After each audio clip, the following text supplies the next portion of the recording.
Hello, hello. It's Ronnie here again, and we're here at the new Nordic Wave of Change podcast. Today it's a new day. We're again here at the Dream Studio in Konala. Big shout out to Dream for letting us use the amazing studio here. Today we have an amazing guest with us. I'm sitting here together with Monika Liikamaa. How are you doing, Monika? I'm doing well. Thanks for having me here. It's amazing. Looking forward to it. Amazing. And this podcast series has been like an amazing start. We're already at the 5th episode, so it's been a good start. We had some amazing talks, and the overall topic is the new Nordic region, is the future of it, and the best practices that we have here. And today we will be discussing a bit more about tech, but also about kind of like real Nordic story about how Monika has been moving from Sweden to Finland and now operating both here in Finland and in Åland, the small island group and the heart of Finland, I would state. Let's not go that far. And Monika is a co-founder and entrepreneur, the CEO of Enfuse, also a broad experience in the banking sector, more than 20 years, and true Nordic leader. I think like advocate for women in tech here in Finland. And that's maybe the short story, but it doesn't actually tell where you come from. So for our listeners, could you give us a short story? Where does your Nordic story start, and who are you actually? Yes, thank you. Well, I'm actually from the north part of Sweden. So I'm from a small town called Haparanda. So born and raised there, and that's at the border of Finland. So my father is Swedish and my mother is Finnish. So my mother actually lived in Sweden, or lives in Sweden, but she used to work in Finland because it's only like 2 kilometers. And so I've done my, childhood up in the north, but when you wanted to start having work, you needed to go elsewhere and to study. So when I was young, I've been working a lot since a very small age. So I've been working at the library on Sundays, and then I've been a taxi driver, and I've also been a jail guard in an all-male jail in Haparanda. And then that kind of really, how should I say, doing the right thing and working our ass off has always been something that I'm used to do, and my father's been an entrepreneur, so the value of work is very clear. But I wanted more. So in 96, I actually met my to-be husband in 94. So I was 19, so pretty young at that time, and we crossed paths, and we decided to move south. And then we just thought that, okay, actually, my Finnish, which wasn't that good at that point, was better than his Swedish.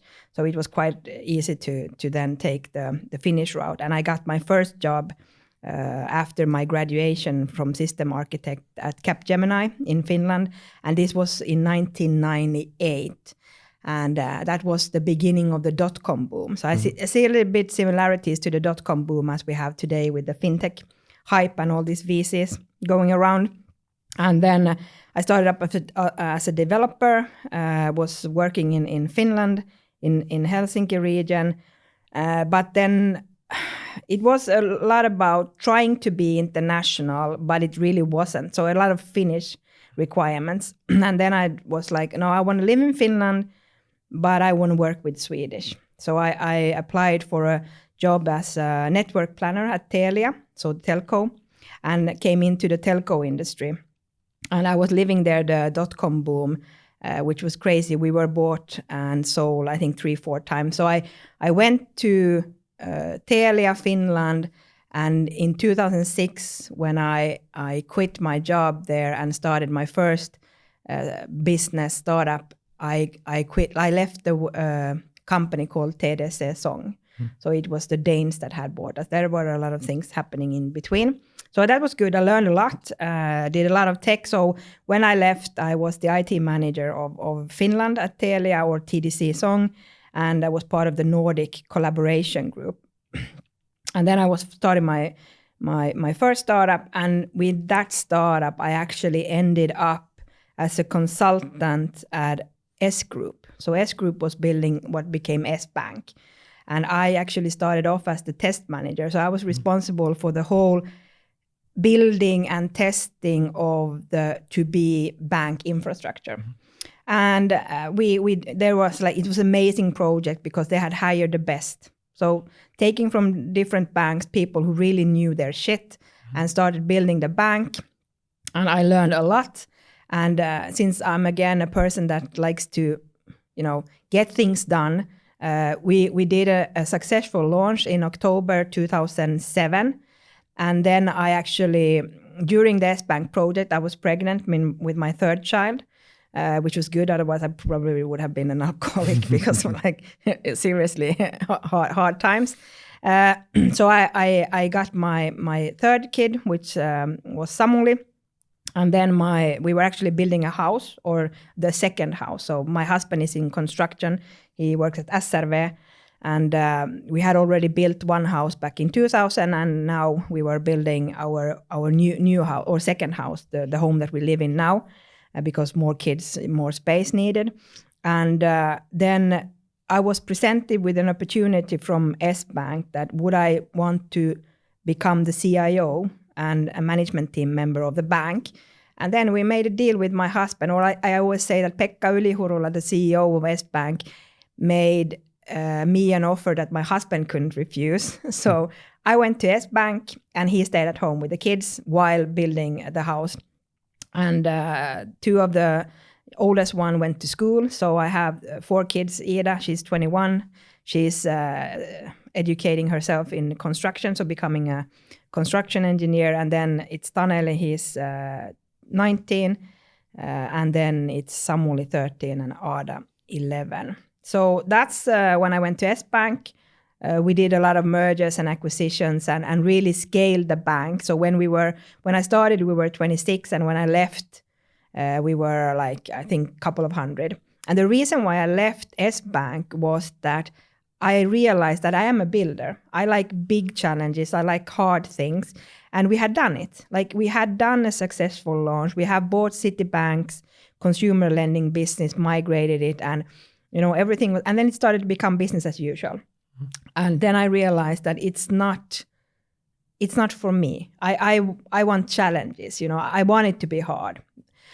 So then I quit my job, and because I was asked to come to Crosskey. So Crosskey Banking Solutions is the core bank service provider to S-Bank. And they were asking me hey, would you like to come here and start up our card and payments, mobile payments business? And I was like, no, because they are in Åland. No, I'm where the fuck is Åland? But anyway, so, well, they kept asking. And then I if I looked at the card payments and the capabilities, then I eventually said yes. And then I was the good fortune. So when I landed into Crosskey, I started building up the team.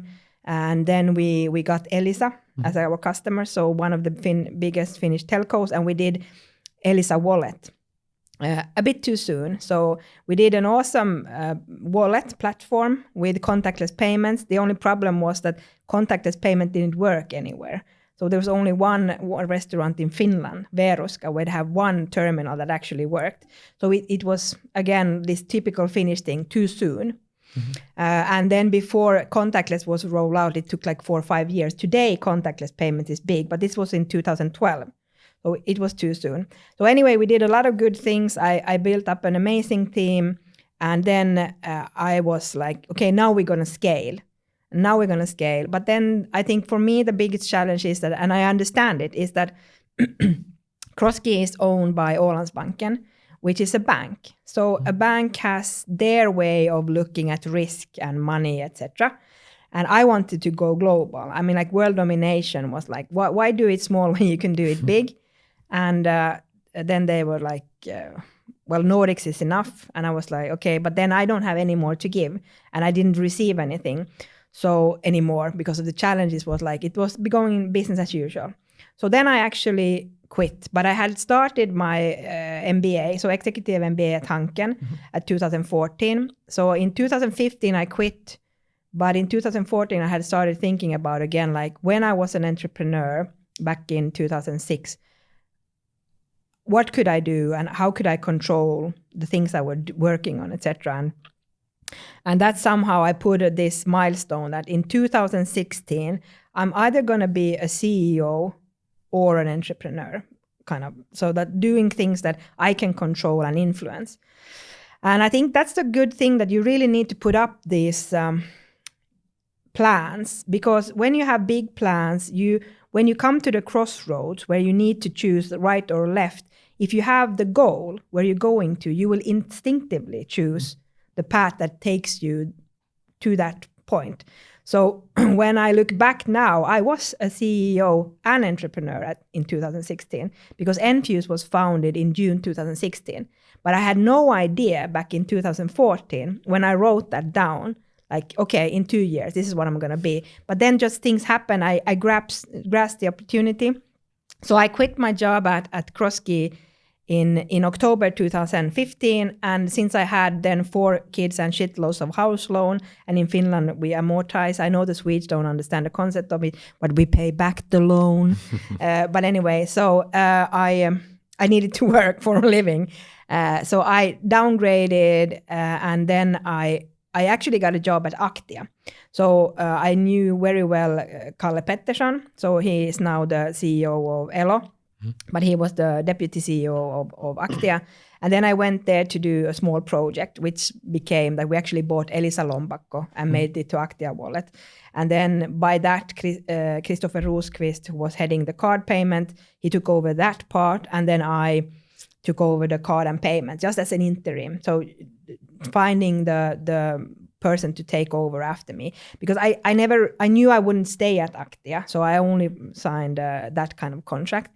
And then I really think that networking is really important. So I was then called by a guy who said like, hey, Monika, you have time for a cup of coffee? And I said, yeah, sure. Let's have a cup of coffee.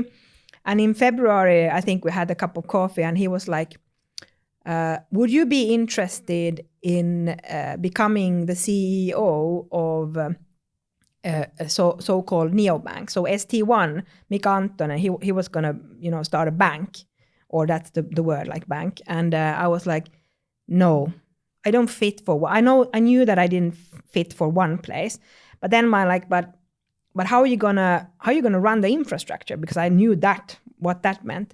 And they were like, yeah, well, sometimes this year we're going to do RFP. So we're going to do that. And I was like, okay, but hey, is it okay if I do a proposal?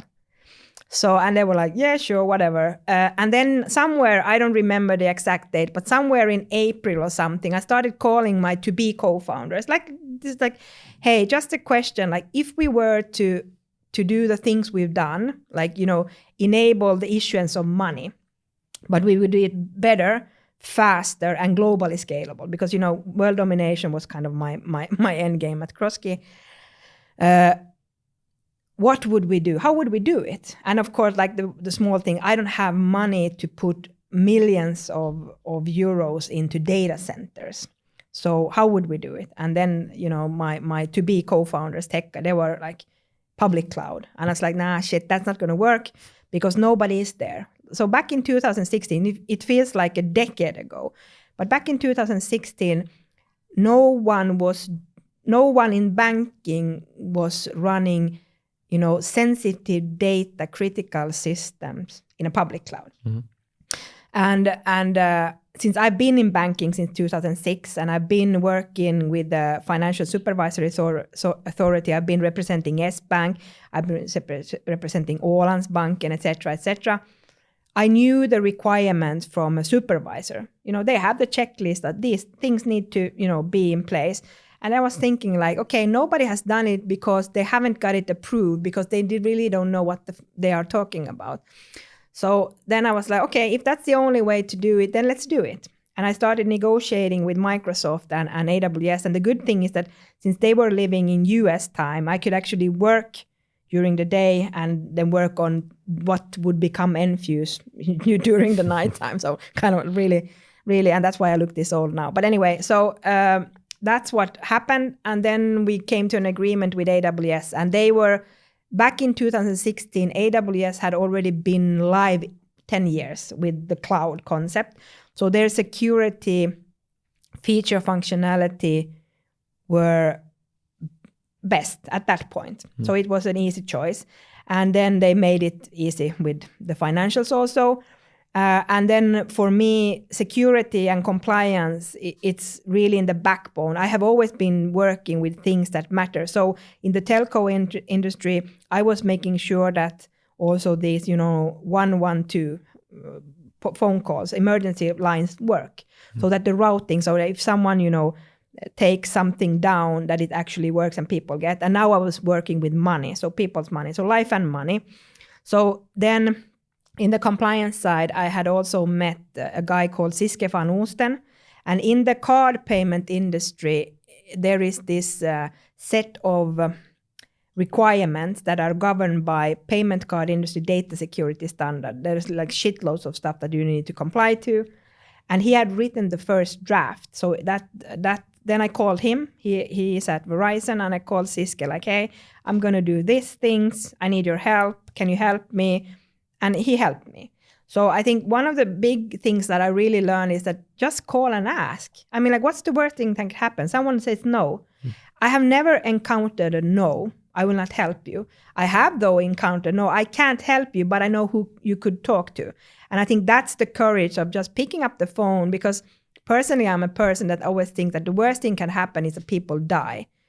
And in the end of the day, not many die because of what I do as a living. So then the worst thing that can actually happen is no. And so what? So I think that's one of the things that I really want to encourage young people and women and everyone, just grasp opportunity. Like, what's the worst thing that can happen? Someone says no. Exactly. And so what? You're not going to die of a no.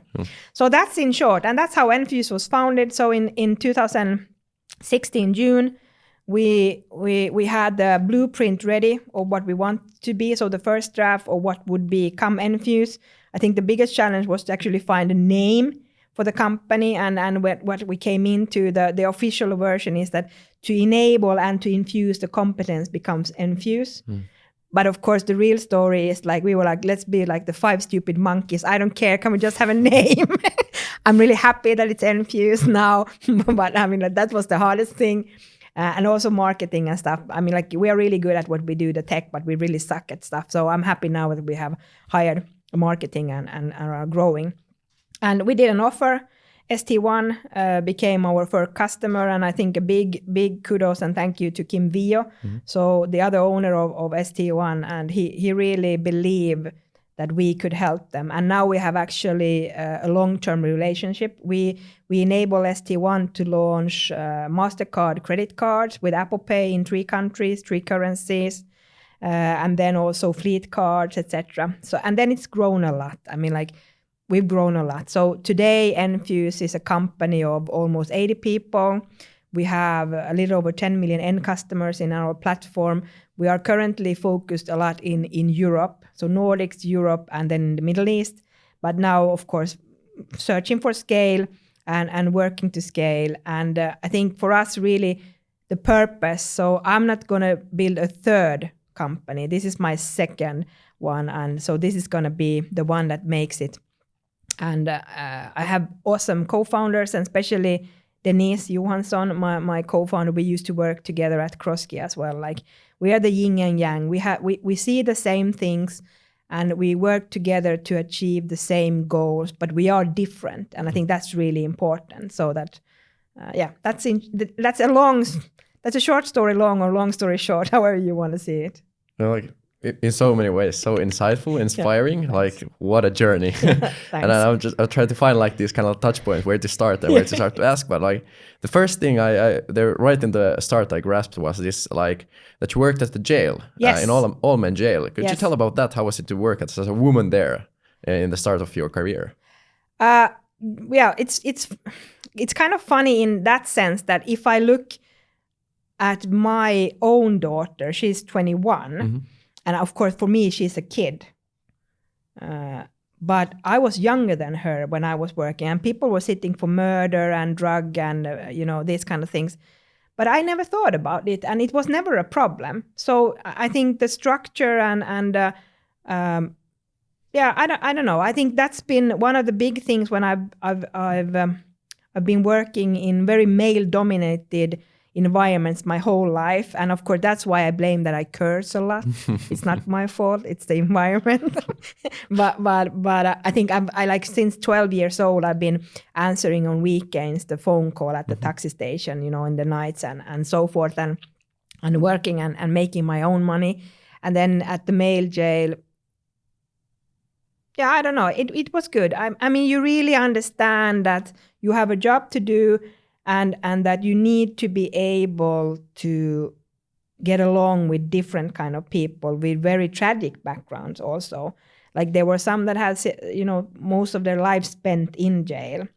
And yeah, but I think that's been a really good way, and I've learned a lot, and that has molded me to be the person I am today. So I'm grateful for that. But I never had any problems. I think sometimes it was, of course, a bit weird that, you know, when they got out of the jail, and I was like working a evening shift at the taxi, and they ordered a taxi, and I picked them up. That sometimes that was a bit weird, but like in the end of the day, people are people, and when you are not under influence of, you know, drugs or alcohol, people tend to be pretty decent. Nice. So many people do the stupid psycho shit under the influence of stupid stuff.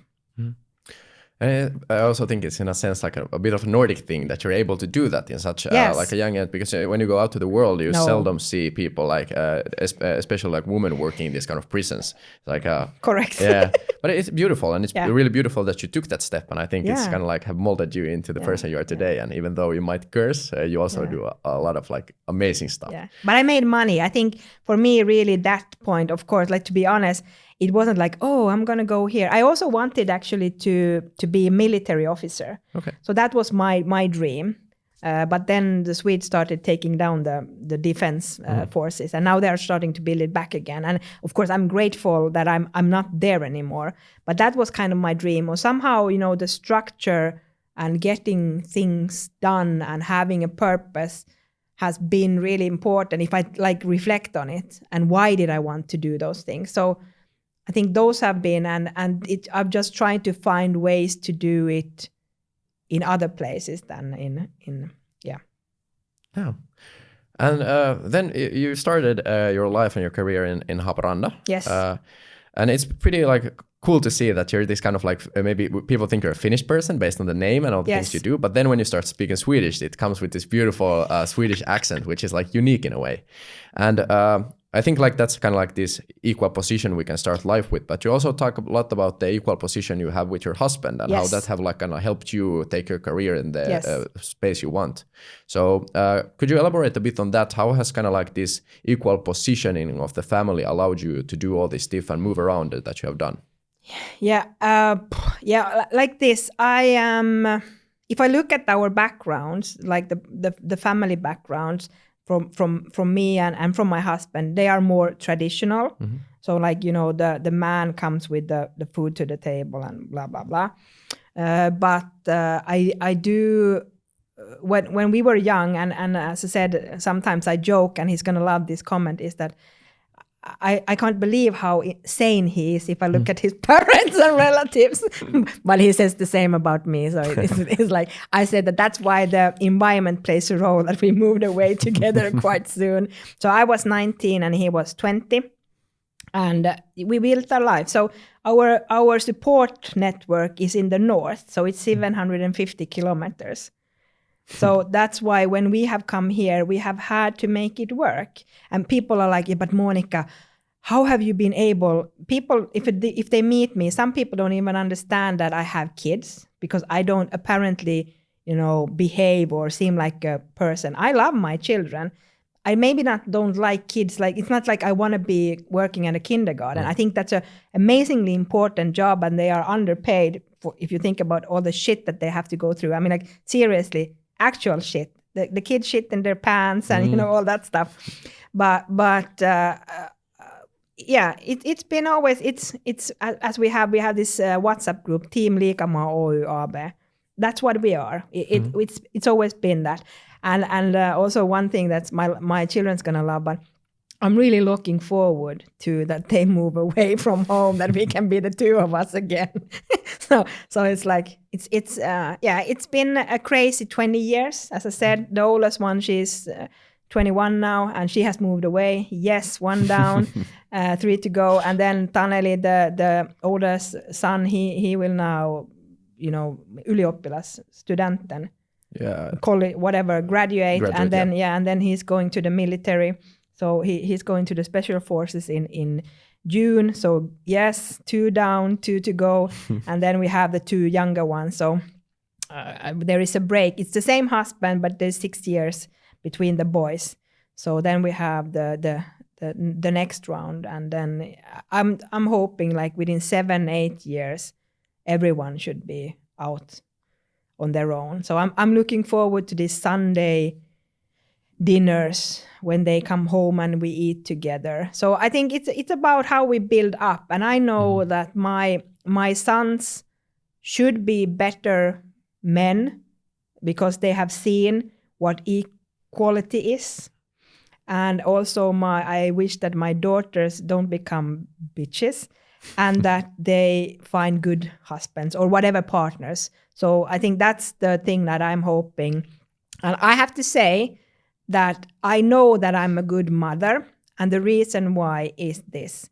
The Finnish Defense Forces have chosen my son to the Special Forces, aka he's not fucked up in his head equals I'm a good mother. Thank you. I dropped the mic.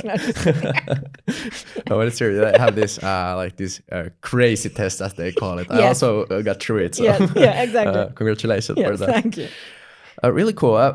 You're also kind of like, if we think about like statistics, look at it. So you're in the sense of like this kind of traditional entrepreneur, because most of the entrepreneurs, they actually take this journey through like some kind of niche in an industry or something. And then you kind of like decide that, hey, there is a problems in this. And then you start actually like solving that problem. Yes. Then we have this new wave of entrepreneurs here in the Nordics, such as me, myself and one of my friends who have started with the entrepreneurship part. Yeah. So could you elaborate? What are your thoughts about like doing it one way or another? I would say that doing it that feels best for you is the good thing. So I think for me, for Enfuse to succeed, it's important that I have done all the things I have. So I have learned a lot. I'm like, seriously, and I can now use that. Would it be like I was once asked by it was Alfred, and he was like, but Monika and Denise, you're doing this all wrong. And I mean, like when we started Enfuse, we didn't found a fintech startup. We founded a company that was on a mission to do things better and change the payment industry for the better. That was like, okay, let's do it. This we know. So our 2 first year, we made a profit and we paid dividends. And then we started getting more and more customers. And then we were like, shit, we need to invest money to grow. So we need to take in money. And since we hadn't been in this, entrepreneur startup world, what did we do? Well, we went to the bank. I mean, that's kind of, in a normal, I was like, okay, but then we go to the bank. So we went to the bank and to the insurance companies. And our first 5 million of growth money was actually 3.5 million is from Nordea senior loan. And then 1.5 million is junior loan from Lähitapiola insurance company. And the only collateral is Enfuse.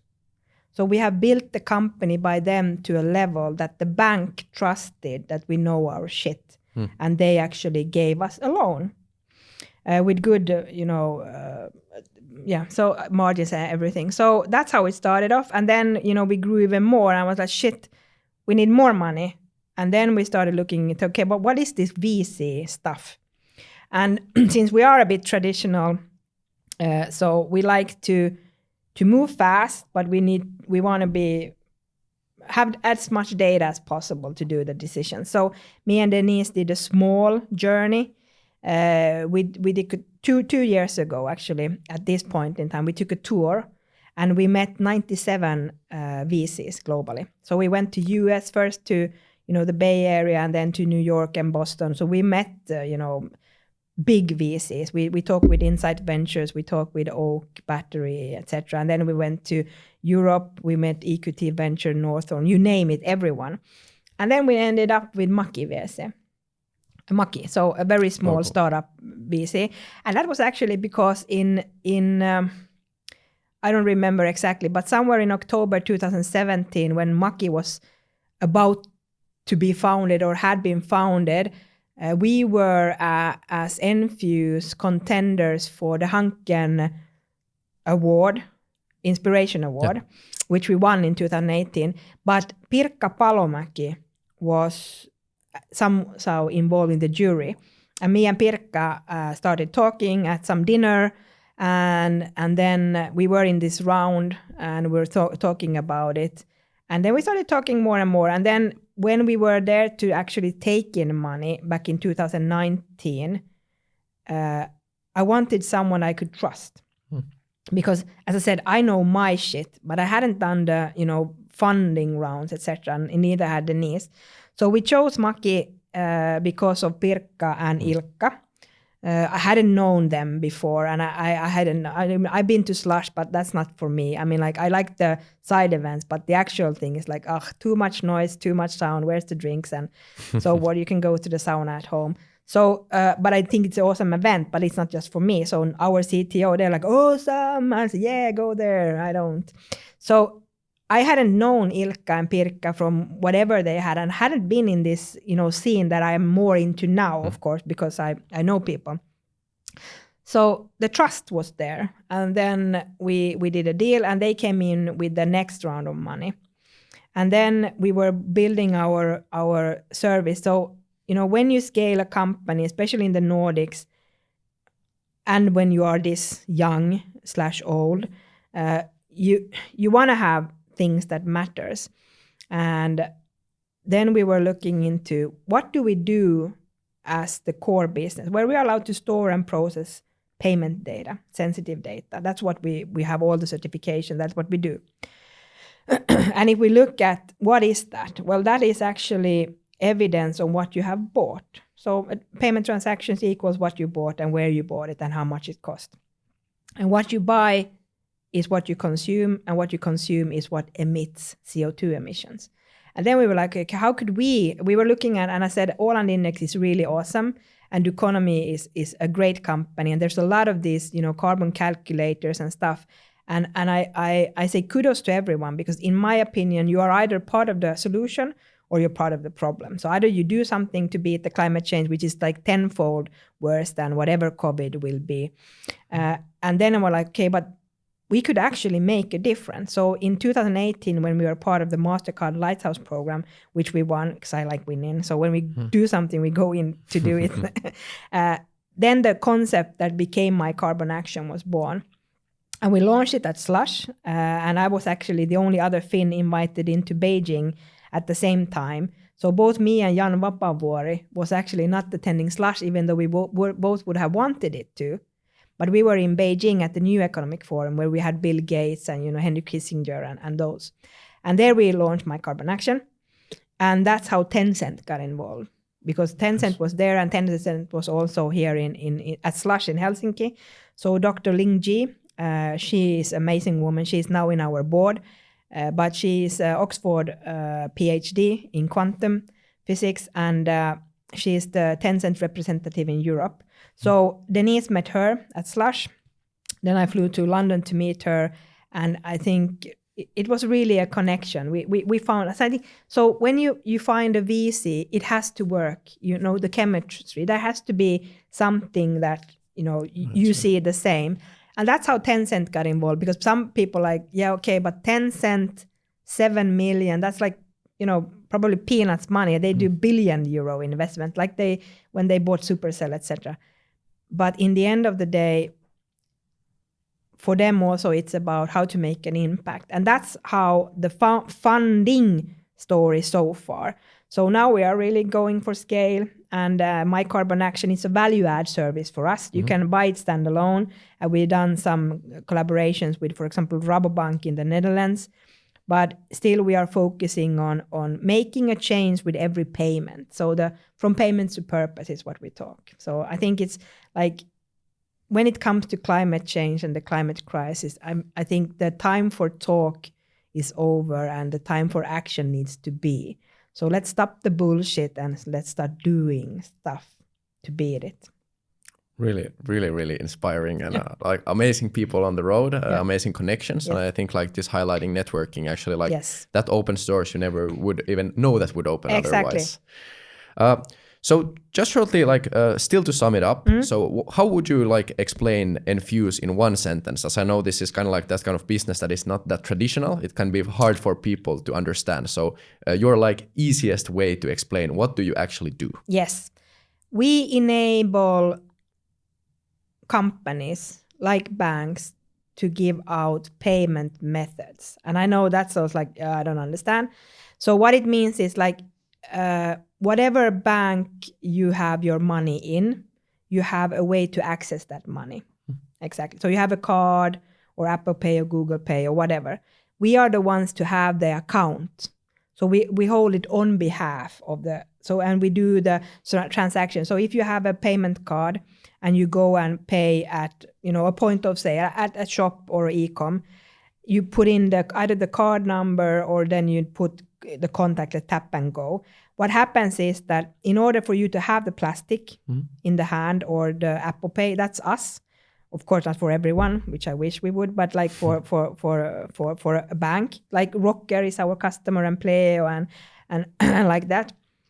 And then what happens is that when you tap the payment terminal, the transactions goes first to a place. First, it validates that the PIN code and the chip you have, that it's valid. And that's also us. So we have this cryptographic server. So we make sure the security is in place. The transaction then goes to MasterCard or Visa, depending on the logo on the card. So that's what we call the payment rails. So the way that the money comes. And then they look at the card first 6 digits and say, okay, this is Enfuse. Then route it to us. We get the transaction real, and we are talking milliseconds that this takes. We get the transaction. We look that, okay, the card is valid, the PIN code matches, whatever the security parameters. And then we look with our fraud prevention that it's not fraud or something. And then we book the balance and we answer back OK. That's in short what we do. So we are infrastructure. We enable payments globally. Awesome. To put it short, but it's hard. I know it's because everyone, but then like the app, we don't have the app. We enable to issue. So like, for example, we have customers like Maas Global, the Finnish company. We have enabled them to implement in WIM app in UK a way to travel, for example, in the London Underground. So you take in the WIM app, you apply, you pay a monthly subscription fee, a weekly subscription fee, and then you provision Apple Pay or Google Pay. So when you go to the TFL Underground, you just click either phone or your watch and tap the terminal, it opens. So it's us in the background. Those are the things we do. We enable payments. It's hard to put it more simplistic than that. And then we do everything from, you can issue credit cards, debit card, prepaid card, consumer, corporate. So awesome. And you always, when I read about Enfuse, you always like see that it's a Nordic company. Yes. And I found this really interesting when you were doing the like introduction in the start, and you mentioned that Veruska was the first place that had this. Yeah. Veruska is this small restaurant in Vallila, right? Yes. Why? Yeah, that's a good thing. I actually, to be honest, I don't know why, but I have this in Finnish called perstuntuma. So I have this notion. First of all, back in those days, Nets, meaning luottokunta, was in Vallila. So they are the ones that enable the payment terminals to accept the card, as I just mentioned. And then Elisa was in Vallila. So I don't know, but this is just my guess. I think that they wanted a place where people that work at these companies can try that it works. And then a restaurant where people walk to have lunch. Yeah. They are small enough payments and you get something in return. So it was a win-win. Oh. That's just my, I guess that's the reason. Yeah, it makes a lot of sense. Yeah. Just like an interesting fact because I've been there for many times to eat. Exactly. So they did the food, and then the Elisa and the luottokunta people, walked there for lunch, and sometimes they were testing like, does this shit work or not? And and then it did. Yeah. Cool. And to continue on that Infuse is actually a Nordic company. You're based here in Finland, in Espoo. Yes. But then also on the Åland Islands in Mariehamn. Yeah, and we also have actually, we had an office in Stockholm at WeWorks, but it wasn't a good fit. So I have people in Stockholm also working in Sweden. And we are trying to grow. So we are now looking to expand. Exactly where we don't know yet. But if we look at Infuse, the only thing you need to know from a language requirement is English.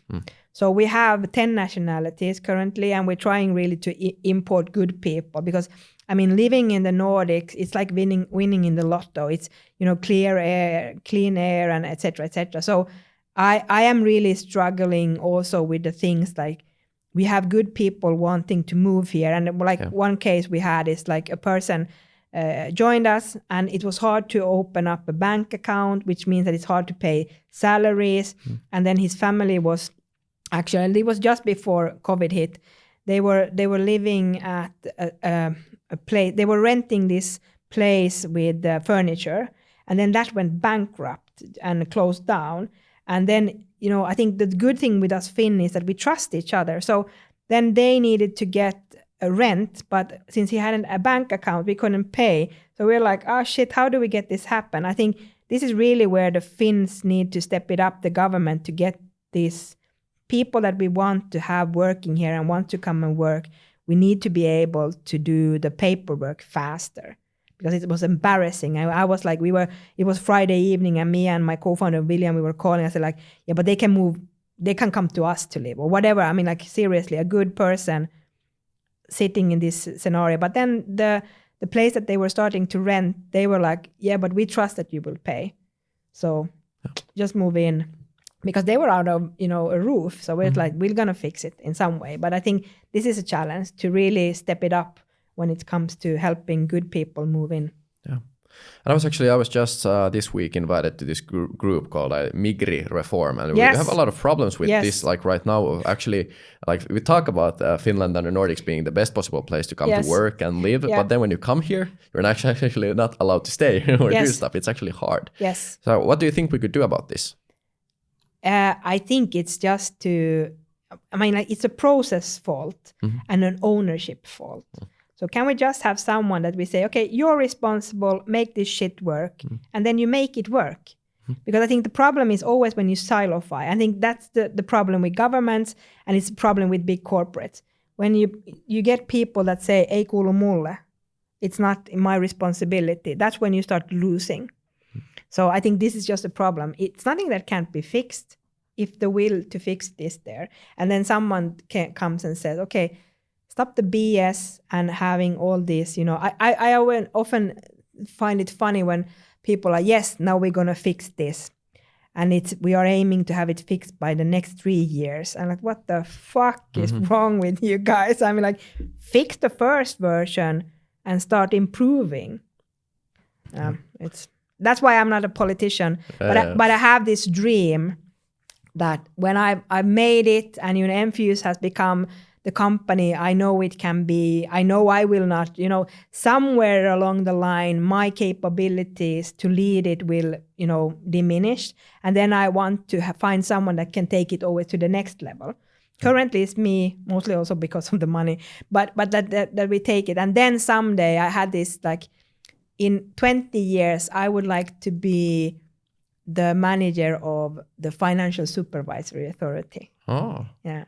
Cool. Yeah, just for fun, like when people come and present, they're like, no, this is just kidding. But let's see. Yeah. So now to all the ambitious people listening there, follow the footstep of Monika, take the ambitious goals there and help us fix this Migri issue and help people to actually come here to work. Yes. Because Infuse is growing and they need more people. Yes, currently. Let's take one step back to Mariehamn. I found this a really interesting place, and most of the companies in the world, almost none, would probably seek that as a place to kind of conduct business, even though it's a beautiful place to be. Is Ålandsbanken the reason you're there? No, the reason is the people. So it depends on how you want to look at it. So as I said, my background is in Kroski, Ålandsbanken koncernen. So the co-founders, so we are 5. and I'm the only one actually living on the mainland. Okay. So the 4 of them lives on Åland Island. So they have chosen that place, and it's their choice. Or like 2 of them are actual Ålanders, and 2 have moved there and stayed because of love. Yeah. So yeah. So Tom and Denise, not to mention names, but anyway. So William and Niklas are the actual Åland persons. And of course, there's a lot of good people. And like we have, at Kroski, we also, when I was working there, they also enable people to move in. So Åland, as it is a very small island, it's still very diverse. There are a lot of different people from different places. And here I don't know exact number, and I'm so sorry, but I think we are around 15 people. So we have an office in Itiren, which is the only business complex in Åland, and really good people. So we actually had a couple of people moving from US through Sweden to Åland and came to work, and they like wanted to move because of COVID. And to raise their kids, etc., in a very tight-knit place. So yeah, Åland is a beautiful place. I don't go there very often. I don't like the ticks nor the people. No, just kidding. I do like the people. So we had this joke just that I'm a big Åland fan. But yeah, it's nice in the summer. But I think the thing is that Mariehamn is a bit like Haparanda. So if you look at the towns, they actually look the same, the same kind of structure in the building. So it reminds me really about a very small, tight-knit community. But I think the ambition level on the Åland people it's different. That like there are much more entrepreneurs in that piece of land. So I think that's interesting, and it's a good mindset. So yeah. And it's a maybe underlooked place also in the Nordic region. People don't kind of like realize how big of a independent place it is, and how like independent story they have, and the people are amazing, and the summers are amazing. Yes, to say. And there's a lot of great opportunities. I mean, like we have Ålandsbanken, we have Optinova there, we have Puff, we have Kroski, we have Enfuse. So there is a lot of good companies if you want to. And then of course the lifestyle is different. So I think it's what you want to have. There are good schools, etc. So definitely it would be an interesting place, and especially if you are kind of Swedish, or if you're a Nordic and you would like to come to Finland, but you would like to, how should I say, do it in steps. Åland is a good place to start, and Åland is really near, of course, to Sweden. It's closer to Sweden than it is to Finland. Really cool. And in this podcast, we've been talking a lot about the Nordic values, and we have values such as openness and innovation and sustainability. But then we have especially trust. Yes. The one value that you also are vouching for and already mentioned here in the talk. Could you elaborate a bit on what do you find as this trust, and how could we maybe make the world trust each other more with a Nordic-led approach? I think the trust is definitely one of our unique selling points as an Enfuse also. I think one of the things it's funny, it's like Finns have a hard time apparently buying from Finns, which is a bit weirdo. So of course we focus on the Nordics and Europe. There's too little people living in the Nordics for us to have our business running, because we are B2B.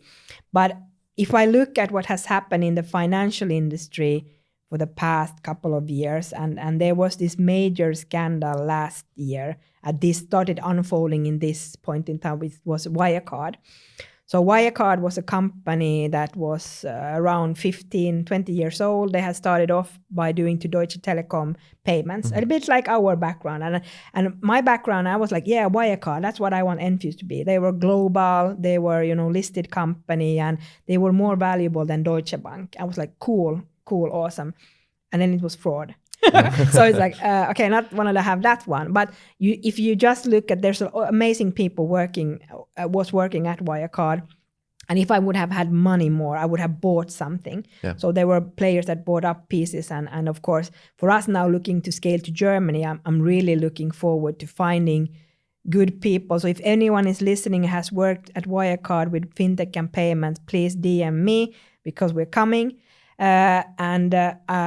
So that's something. So the trust, I think it was a big dent to the supervisory authority of Germany, BaFin, that was considered one of the strictest in the world. But they, to put it in a nice way, fucked up big time.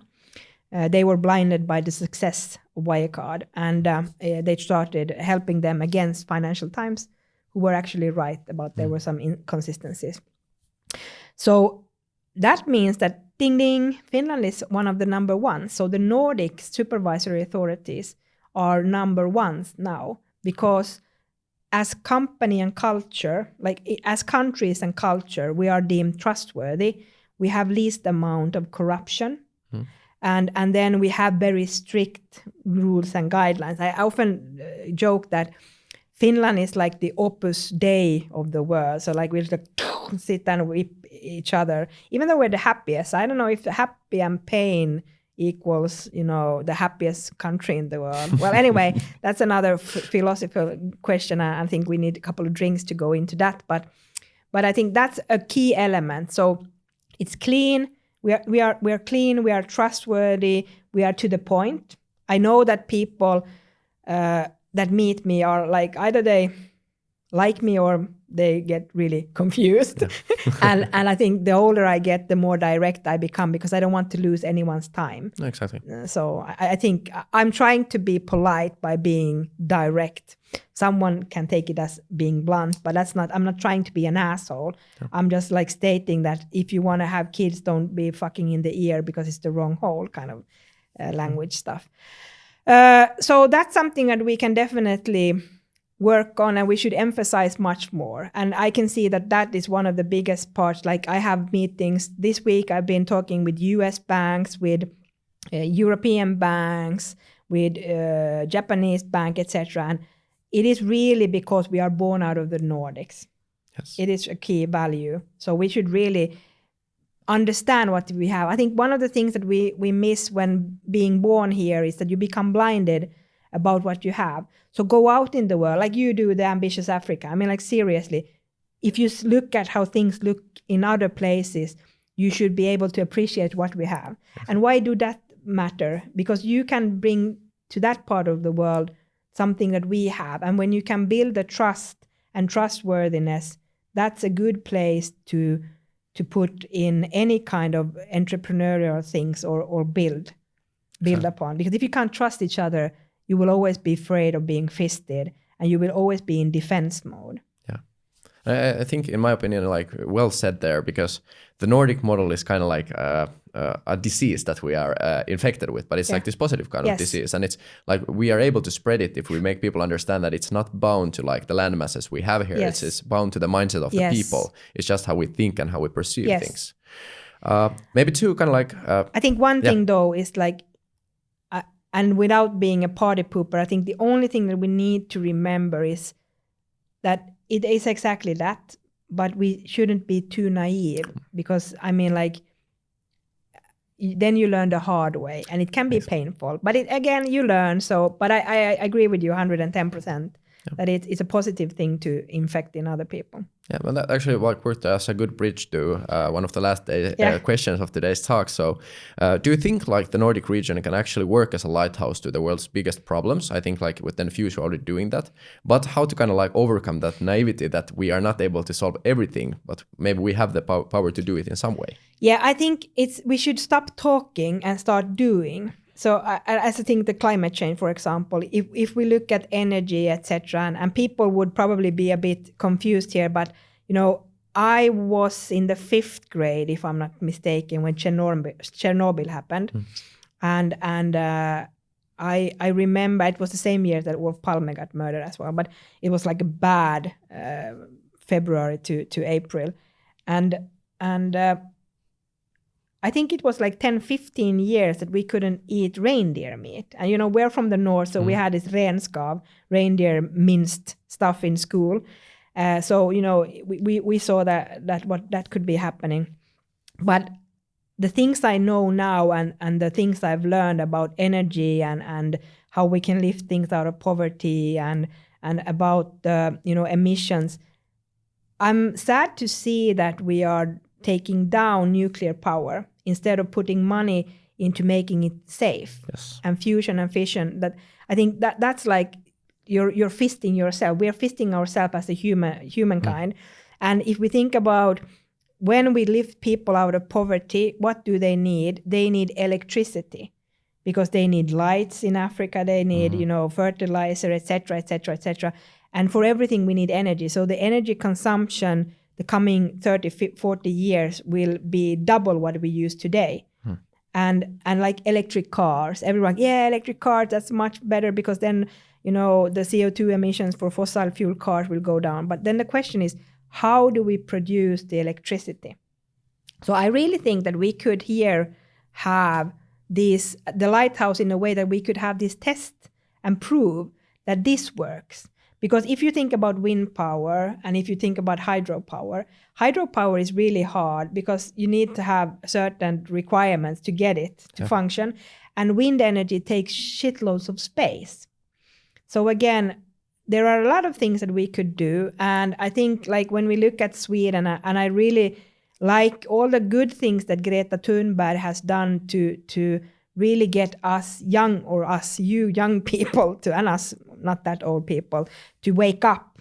But I think now is the time, because if we only think about how shit it is and not start focusing on the solutions, we will give up. People will be like, it's so much, I don't want to hear it, and you shut up, shut down. So in that sense, yes, I do believe that the Nordics could be, a forerunner by actually doing things that matters and exporting the technology, etc., and the knowledge and the entrepreneurship, because of the trust. And I really do think that we should collaborate more in the Nordics together to find, and the government should grant more easily money, because I've also been part of this, Horizon and Green Deal money. And it's a fucking nightmare to do the applications. I mean, like you have to be a PhD in writing shit to get it. So it's waste of time, sitting, writing, drawing instead of doing. Yeah. Of course, you need both, but I think that's... but you know a lot because you do a lot. Yeah, you're not just talking, you're doing, and I think that's what we need more. Yeah, and I think like those fundings in the future, they should be more focused on this. Not to the one who makes the best application, but let's fund teams who actually get stuff done. Yes, and it's like a really good way to think about it. Yeah, and I agree on that 100%, because I think the problem is that I also see this like investment, like let's apply to get a grant to do research.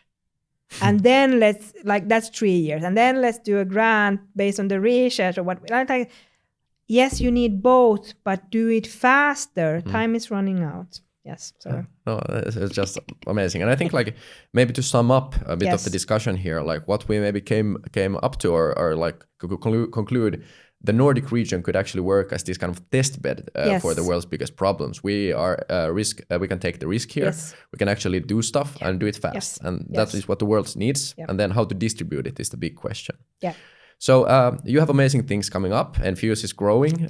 You're growing as a person. Like just amazing things happen. So how can people find Enfuse or you online? Yeah, well, they can do, well, I'm apparently all over the place. Someone asked me about the news. How do I keep up with the news? I suck at keeping up, so I try to be the news instead. No, just kidding. But yeah, you can find me on Twitter. You can find me on LinkedIn. You can find enfuse.com, etc. But like, please don't email me, because as we've been talking, it's LinkedIn. Yes. Because I mean, like I get serious around 400 emails a day. And, it's like I suck. I yesterday was talking about this, and I was like, oh, shit, I have 57,000 emails in my inbox. And I was like, yeah, whatever. So I think, like, in that sense, I'm old school. So if you want to have a talk, find me in some other channel. I am everywhere. So ping me, because those are much easier, because then you can see that, okay, Ronnie is sending me LinkedIn. Ah, shit, yes. Or WhatsApp. Or Twitter DMs, I get like everywhere, but not email. Anything but email. Yeah, really good. And then it's just to send in all of the places, and one place you probably will answer in. So yeah, it's that probability. And as if I can be really give a, like what I would love to is like I suck at reading stuff. which means that please go to the point, like, hey, I want this, or I want to talk to you about this. Not like, I guess some people are like blah, blah, blah, blah. Internally also, I'm like, no. If I'm CC'd, I don't read it because there's too much. And if you can't like say it in one sentence, I'm not gonna read it. Yeah. So like, I think in life, if you want something, get to the point. It's like someone calls me and they're like, hey, Monika, how are you doing? I said, yes, fine. How are you? Fine. I did good. I said, yeah. And what do you want? Okay. And then, but it's not, I'm not being rude. No. It's like I'm interested in people, but I can see that the sun is shining now. We don't have to talk about that. Exactly. And now it's time to go and enjoy that sun. Yeah, exactly. Thank you so much, Monika. Thanks for having me. It was an utmost pleasure to have you here. I think this inspired me, but will inspire many. Yes, thank you. So we'll continue with the things, and it was just a pleasure to have you here. Yes, Thank you. Thank you.